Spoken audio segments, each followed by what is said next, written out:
and the caretaker's there. And he starts calling people. He's talking to people. It'll be up to you to decide whether or not he's trying to manufacture an alibi.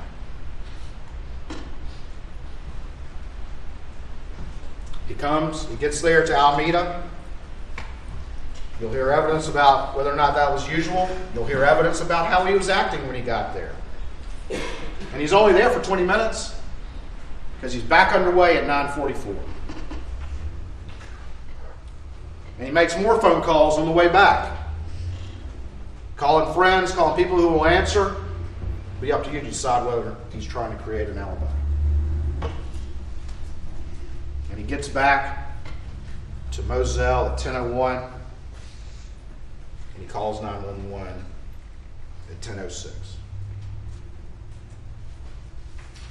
Listen to that 911 call. Listen to what he says.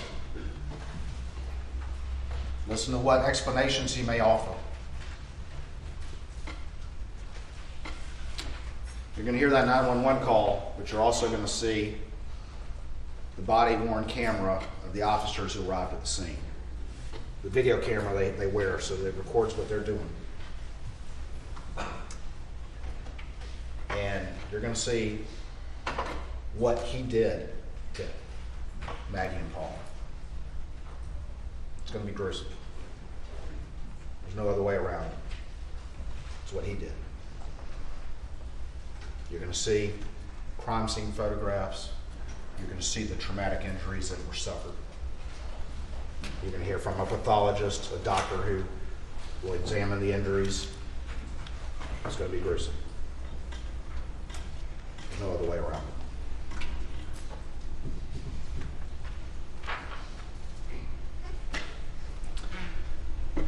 On that 911 call and on the body-worn cameras, pay attention to what he says. Look at how he's acting. But he says within a few minutes of each one of those, he says, this is about the boat case. This is about the boat case. And you're going to hear some of what was going on in Alex Murdaugh's life leading up to that day. Stuff that happened that very day, stuff that was leading up, a perfect storm that was gathering, much like the storms that are coming outside today. Listen for that evidence. Listen to that gathering storm that all came to a head on June 7th, 2021, the day the evidence will show he killed Maggie and Paul. This has been a long, exhaustive investigation. And it's going to be a fairly long trial because it's complicated. It's a journey. There's a lot of aspects to this case. There's a lot of factors to this case. But like a lot of things that are complicated, when you start to put them all together, piece them together like a puzzle, all of a sudden the picture emerges and it's really simple. It's really simple. Once we get to the end of that journey, and you have a chance to deliberate, the evidence is going to be such that you're going to reach the inescapable conclusion that Alec murdered Maggie and Paul, that he was the storm, that the storm was coming for them, and the storm arrived on June 7th, 2021, just like the storms that are heading here right now, that they died as a result, beyond any reasonable doubt. Thank you.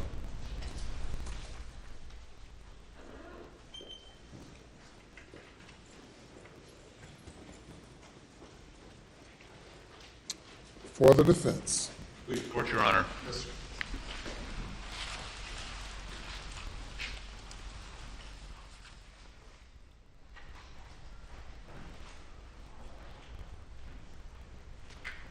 Ladies and gentlemen of the jury, my name is Dick Harpootlian. I think I introduced myself to you all and the attorneys, the three other attorneys, Jim Griffin, Philip Barber, Margaret Fox.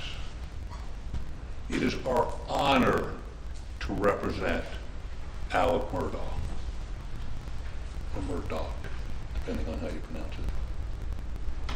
I say it's our honor because I I submit to you what you have heard from the Attorney General as facts are not. They're his theories, his conjecture.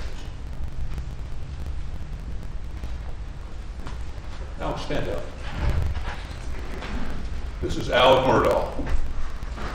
And Alec was the loving father of Paul and the loving husband of Maggie.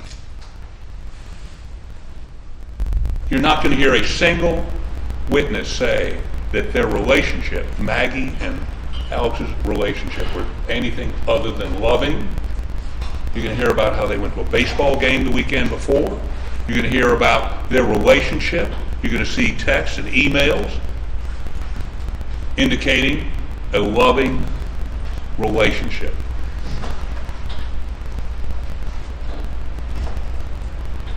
Paul, the apple of his eye. You're going to see a video somewhere between 7:30 and 8 o'clock the night of the murders, with Paul and Alec riding around looking at some trees they planted. It's a Snapchat that Paul sent to other people because the trees were not planted very well. They were cantilevering over. They're laughing. They're having a good time. That would be about an hour before the Attorney General says he swatted them. When I say he swatted them, when they were swatted, and no question, Paul Murdaugh was shot twice with buckshot, 12-gauge buckshot, once in the chest. And by the way, that shot would indicate it was in the chest and came out under his arm, like somebody that might have been holding up their hands. So when he says no defensive wounds, he perhaps is being held at shotgun. I mean, I can make the same sort of speculation that the Attorney General can, because that's all he's doing is speculating. What we do know is 12-gauge, fairly close range shot to the chest. He must have been turned because it comes out under his arm. There's wadding, if you're familiar with shotgun, under his arm. The second shot ended up, and there's going to be some question about the direction of that shot, but ended up entering his skull cavity, and the gases from that shot literally exploded his head like a watermelon hit with a sledgehammer. All that was left was the front of his face. Everything else was gone. His brain exploded out of his head, hit the ceiling in the shed, and dropped to his feet. Horrendous, horrible, butchering. So to find Alec Murdaugh guilty of murdering his son, you're going to have to accept that within an hour of having a extraordinarily bonding, you can see it in the Snapchat, that he executes him in a brutal fashion. Not believable. Not believable. Now, Maggie is shot running. There's no defensive wounds because she's shot running, and after she falls to the ground and has one bullet that has hit her and probably traveled up and hit her brain, she's on the ground, and whoever the perpetrator was walked up, took that AR and put one in the back of her head. Executed. Executed. Why? This is going to be interesting because we don't know why. He doesn't know why. He's got theories of this and theories of that, but why? Number one. Number two, what was it in that hour between when he's yucking it up with Paul? And let me say this to you. His record, he was interviewed, he comes home and finds, there's no question about this, they've got telemetry from his car. He left the house at 9:06, returns at 10:01 after seeing his mother who has dementia. Now remember, that day, his father, who is dying, is taken to the hospital. Mom's home alone with the housekeeper. perfectly reasonable for him to want to go see her. And later than usual, because his father's not there. He's in the hospital. He dies 2 days later. His father dies 2 days later. So the question is, if he leaves at 9:06 and he's back at 10:01, he literally, I mean, and he can account, the cars and the cell phone records account for where he was between 9:06 and 10:01. Now the cell phone records, and you're going to hear this from their own experts, are incomplete. They're incomplete.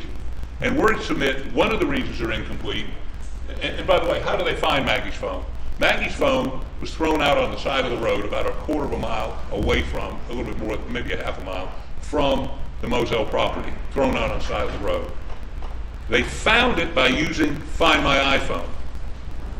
And the way they did that, they had to open it or have access.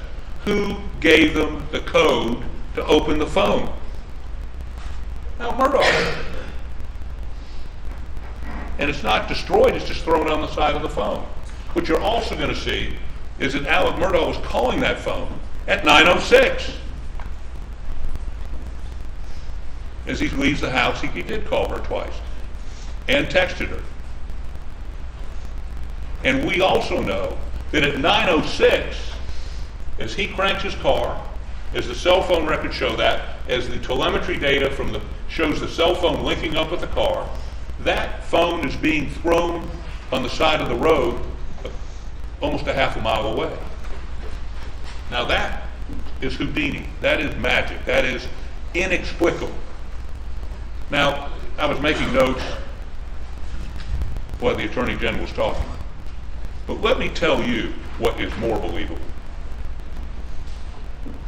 The night he comes home and finds his wife and son butchered. And when I say butchered, you're going to see these photographs. When I see them now, after having seen them for the last 4 or 5 months, it still shocks me. It still is tough to look at. It still bothers me. And he comes home and finds his son laying in his own blood with his brain laying at his feet, shot to hell. He walks over, he checks to see if there's any life there, although, I mean, he's seeing his brain laying outside his body, he knows there's nothing there. He goes over and tries to get a pulse out of Maggie. No pulse there. Calls 911. I want you to hear that 911 tape. It is a man hysterical, in grief, trying to figure out what's going on. And he tells the 911 operator that he's concerned, and he drives back up to the house. And by the way, you can't see, I've been out there, you can't see the shed where you might see the top of the shed. There are pine trees between the front porch or the porch on the house and the dog pens. And it's not a third of a mile, maybe by the way the crow flies, but it takes a little bit longer to drive down there. And this is not unusual for them to communicate by cell phone or text, even when they're all on the same property. It's 1,100 acres, big property. They hunted it. So what I'm trying to say to you is that the Attorney General has given you his view. And again, you can't see the shed. And I'm going to ask the judge at some point during this trial to ask you, the jury, to be able to go to the scene so you can see it. You can understand the proportions. You can understand the details. Because the facts are what matter here. The facts. Let me give you another fact. You're going to hear their witnesses explain the catastrophic injuries to Paul. That his head literally exploded. And whoever shot him with that shotgun was probably no more than 3 feet away. Maybe closer, maybe a little further away. His head exploded. You would be covered in blood from head to foot. Head to foot. In blood. They seized his clothes that night. SLED did.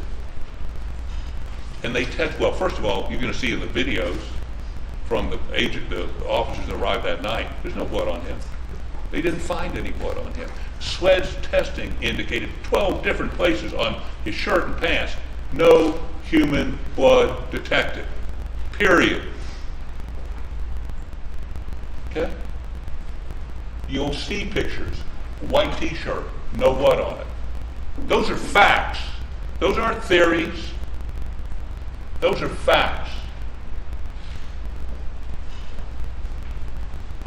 Another fact that is, I think, the reason we're here today. When you hear those questions on the videotapes on the night, now he's found his wife and son brutally butchered.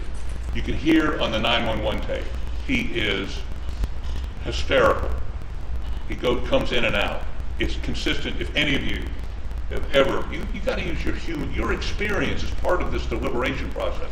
Your human experience. If you've ever suffered the catastrophic loss of a friend or a family member, it's numbing. It's the minute you find out, or if you see them dead, it's numbing. You go into shock. So anything he said that night is in the context of just an hour or two before finding his wife and son butchered.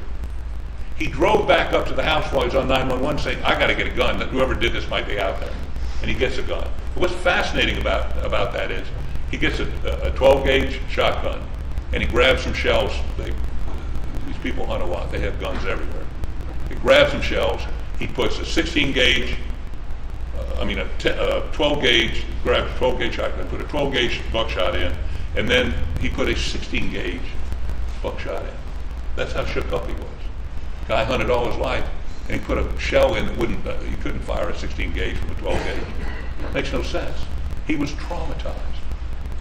GSR, their own expert at SLED said the amount of particles of GSR are consistent with him going up and picking that shotgun up. You want to talk about GSR? Again, if you fired a shotgun twice and a rifle 6 times, you'd be covered in GSR.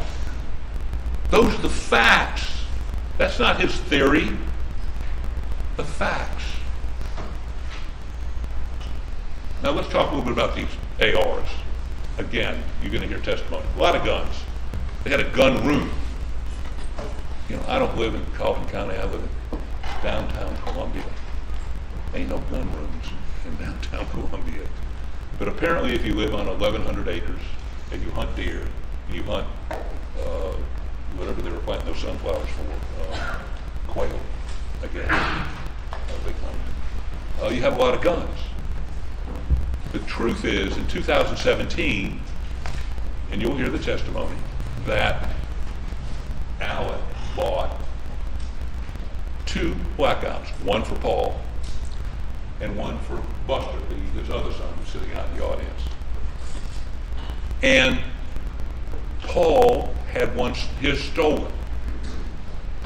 He bought another one for Paul. Now, Paul was very irresponsible with guns, cars. He'd leave guns around. He'd leave guns in cars. He oftentimes left guns down at the dog pens, in the feed room. Now, I can't tell you whether he was shot with his own weapon or not, or his mom was shot with his weapon or not. But I can tell you that they weren't shot by Alex. They don't have the guns. There's no way to tell conclusively without having the weapons, what weapons those were fired by, and we'll be talking a little bit with the SLED experts about that. The sort of overarching issue here is why murder on June 7th, 2021, why is it September of 2022 before they charge him? And I will tell you what happened that night, and this is a problem. He's questioned, and the questioning is pretty aggressive. You'll hear it. He's traumatized. They suspect him. They show up, he's got a shotgun. They suspect him. And the next morning, 2 people found butchered here in Colleton County, Moselle Road. The police announced, don't worry, there's no danger to y'all. There's nobody out there that could pose a danger to you, because you see, they decided that night he did it. without forensics, without cell phones, without any of that. And they've been pounding that square peg in the round hole for the last, well, since June of 2021, resulting in charges in September of 22. And so, if he felt, and he did, and you'll hear it, the accusatory fashion he's being interviewed in, he may not have dealt all the facts. But by the way, whether he'd been down to the dog pens that night or not, really doesn't matter. Really doesn't matter. Because you're going to see cell phone activity that would be, let me put it to you this way. Paul's phone, 8:50. Maggie's phone, later than that, 8:54. Clearly, is still being used. At 9:06, he's up at the house getting in the car, cranking it up to drive over and see his mom.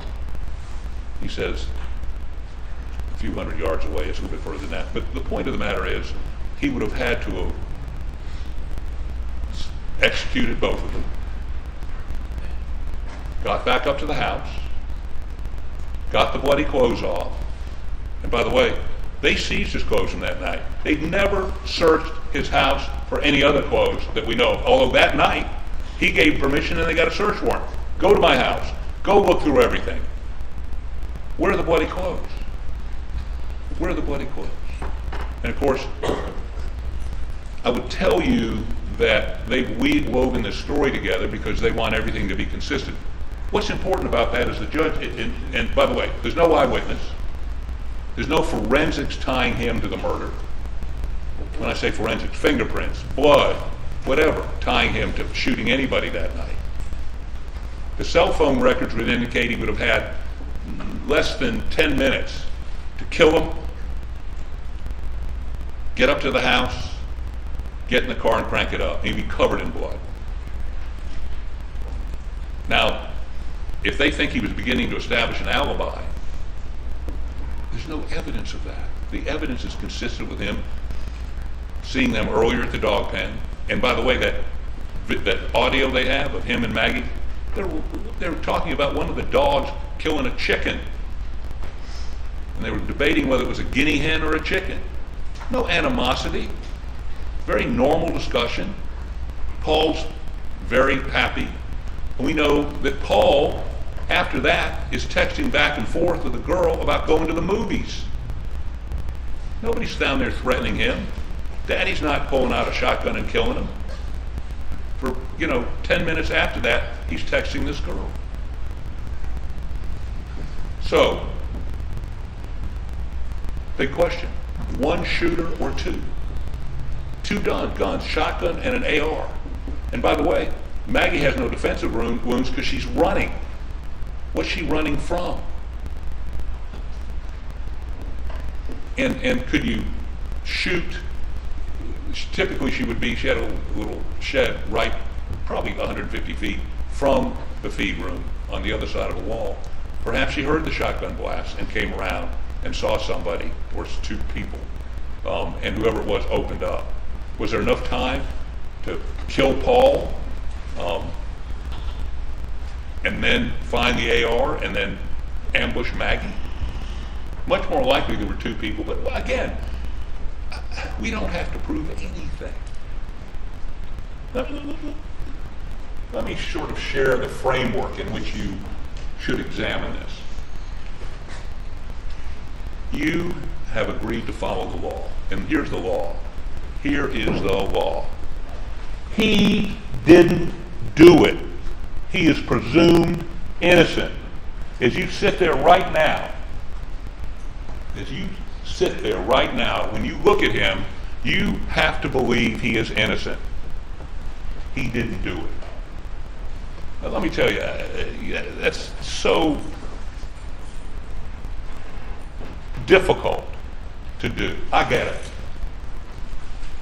And the way maybe the best way to explain it is this. This morning or yesterday, nobody really reads newspapers anymore, but if you're reading the newspaper, looking at the internet, and you read the police had arrested somebody for some heinous crime. The natural inclination of everybody, all of y'all, is to say, thank God they caught him or her. Thank God that person is in custody. And you did something that's so natural. We all do it. You presumed the police had arrested the person that committed the crime. You presumed him or her guilty. That is the natural thing to do. And you know what? That's fine for you to do. Any other day except today. Because you took an oath to follow the law. And the law is, he is innocent. He's presumed innocent. That is your presumption. Your mental framework is, he didn't do it. They've got to prove it to me beyond a reasonable doubt. Now, what's even more difficult, and this isn't a contest, this isn't a game, this isn't who wins and who loses. This is about justice. You know, Oliver Wendell Holmes, one of the justices of the Supreme Court, once said, jury duty is the highest duty a citizen can perform for their country in peacetime. Because you are protecting us from them, from the state, from the government. That's the foundation of our Constitution, is that the individual has the right to be presumed innocent, has the right to a jury trial, has a right to have his or her peers sit in judgment of them. That's you. And the framework is you presume him innocent, and you cannot convict him until the state proves to you beyond a reasonable doubt of his guilt. And a reasonable doubt, the kind of which would cause an ordinary person to hesitate to act in the moral decisions in their life.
Conclusion, they have pounded that square peg in the round hole, and you're going to hear about it. They've ignored some witnesses. For instance, that blue tarp showed up with the blue tarp. That witness who said he showed up with the blue tarp was shown a blue rain jacket that he talked about. Said that's not it. That's not what he brought here that morning. I talked to her. She said, no, it was a blue tarp. And what was it? I object to him testifying, Your Honor. Objection sustained.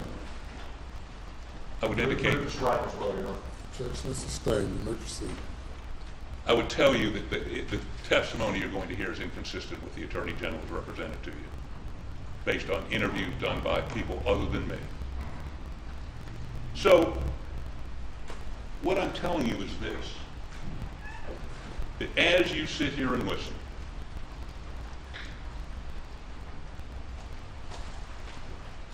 every time there's a witness that takes that witness stand that the state's put up there, you see, you judge the credibility, whether to believe a witness or not believe a witness, whether to believe one witness against many, many against one. You're going to have to evaluate the testimony you hear from this witness stand with a critical eye. Critical eye.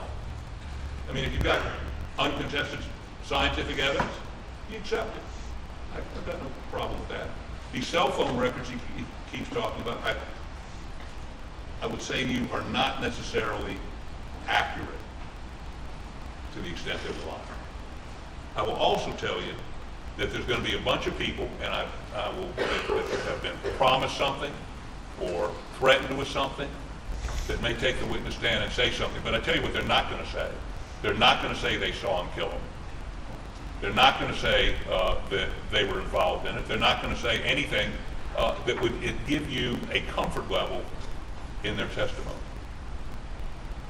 Now, all of you have indicated that you will follow the law. And I say this one last time. He didn't do it. He didn't kill Butcher, his son and wife. And you need to put from your mind any suggestion that he did.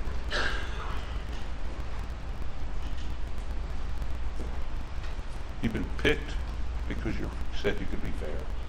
You were picked because you said you could follow the law. You were picked because Alec Murdaugh believes that you can be fair. Now, if during this process over the next however long we're here, I say something or do something, which most certainly based on my career I will do, that irritates you or angers you, sometimes I'm a little raw. Don't hold that against Alec, hold it against me.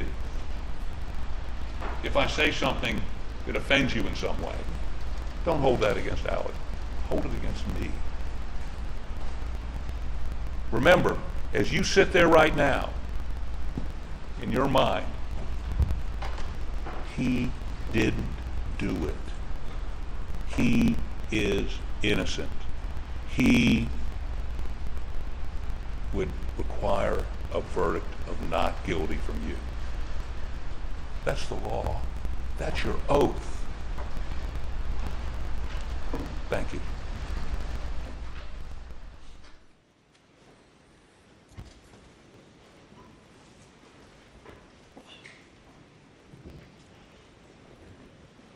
Ladies and gentlemen, I'm going to send you to the jury room for a break while I discuss scheduling with everyone. Please do not discuss the case. As I mentioned to you earlier, you're not allowed to discuss the case at all until you've heard the entire case and you've heard the instructions of law. So please go to the jury room.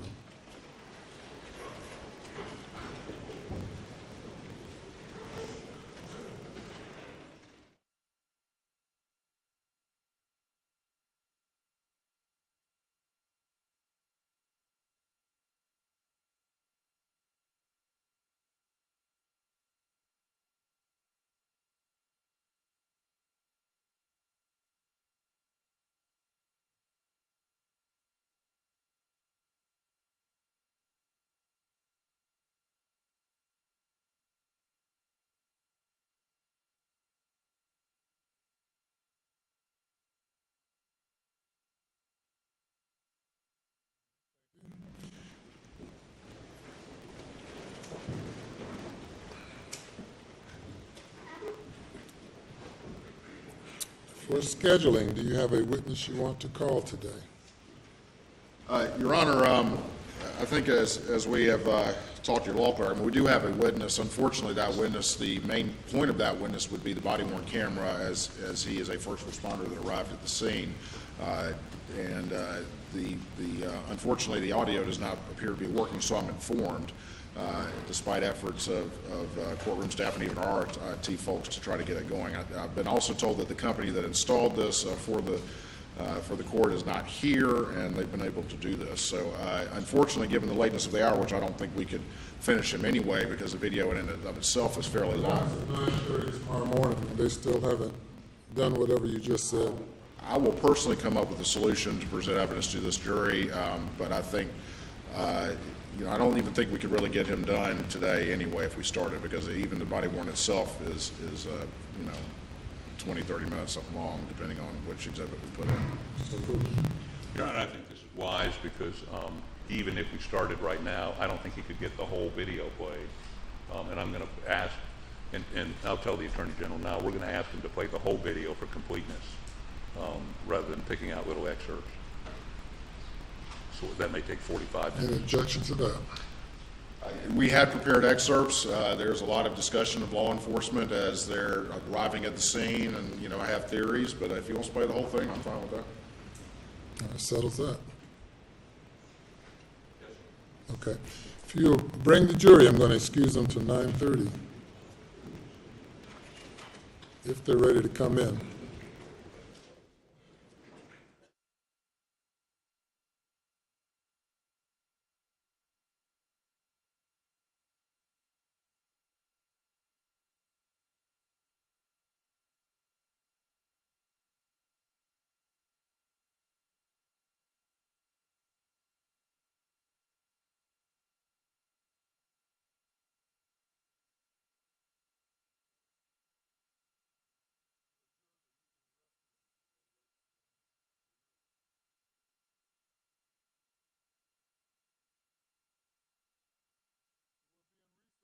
few minutes waiting for the jury to get ready to come in.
Please be seated.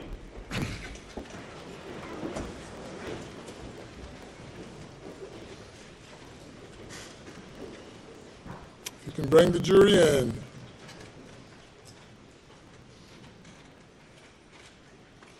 Get 'em to come in.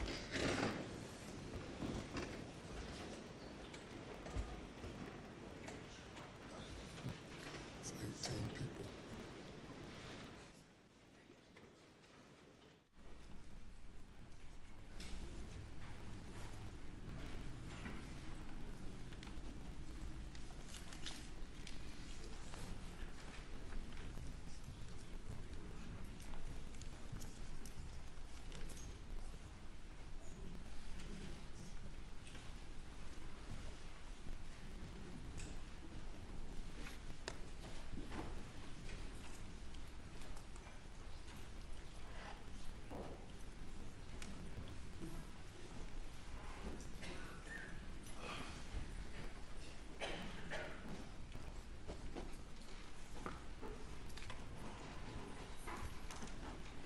Right. Thank you, ladies and gentlemen. We are through for the day. We're going to recess till 9:30 tomorrow morning. Remember the oath that you took and the instructions that you're not to discuss the case with anyone. You're not to engage in any search for further details through any means. And we need you back at 9:30 tomorrow morning, following the instructions given to you by the bailiffs as to where to report to. You'll never come through the courtroom to get to the jury room. And we'll see you at 9:30 tomorrow morning. You may go. All right. We're in recess as to the jury. Go.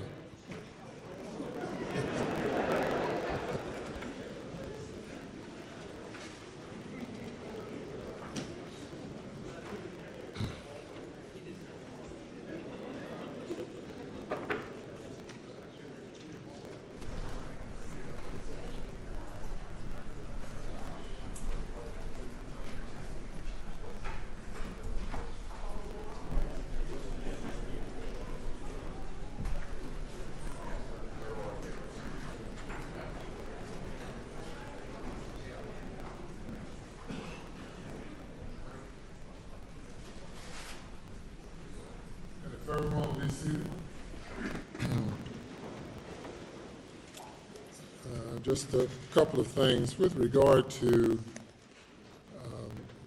the daily transcript. Is that what is the problem? Is that system? Can someone tell me? Is that it? Yes. Okay, well, this transcript is not an official transcript. It's not, the official court reporters are the two South Carolina judicial branch employees, and not the company that produces this transcript that those in the media or the parties may be interested in purchasing. We want the parties to acknowledge that they understand that any transcript produced by anyone other than the court reporters is not a verified true copy transcript.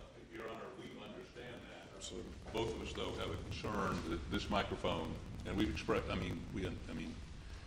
if it's picked up conversations between us and our client, or we're concerned that that not appear in the daily transcript. All right, and the transcript, that microphone is by the same outfit? Whose microphone is it? We're told when that clock in front of you is on, it's on, right? Yes, that microphone, the microphone on the AG's table, the microphone in front of the clerk's bench, and the microphone you are speaking into that has the mute button, those are FTR, or the record microphones. That's what's giving you the daily transcripts. And it is also tied to the PA system. So that, I don't really care about the daily transcripts. My problem is that we can't get audio in the courtroom, and that's what we're going to try to fix tonight. Well, we're talking about one thing right now. Yes, sir. So with regard to the for the record transcript, a non-official, and is that where the problem is now with, that you all have been working on? Or is that now been resolved with that company? The problem with STR and the draft transcripts, the daily transcripts, that is working fine.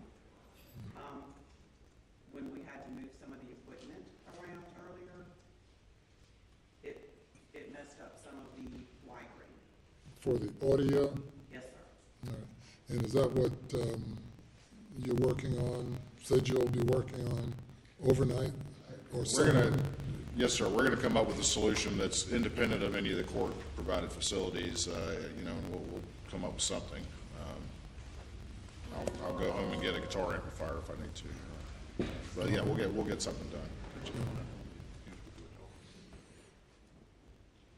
Is there anything else before we break for the day? Nothing to say, Your Honor. Nothing to the defense, 9:30, am I correct about that? 9:30. Yes, sir. Court will be in recess till 9:30.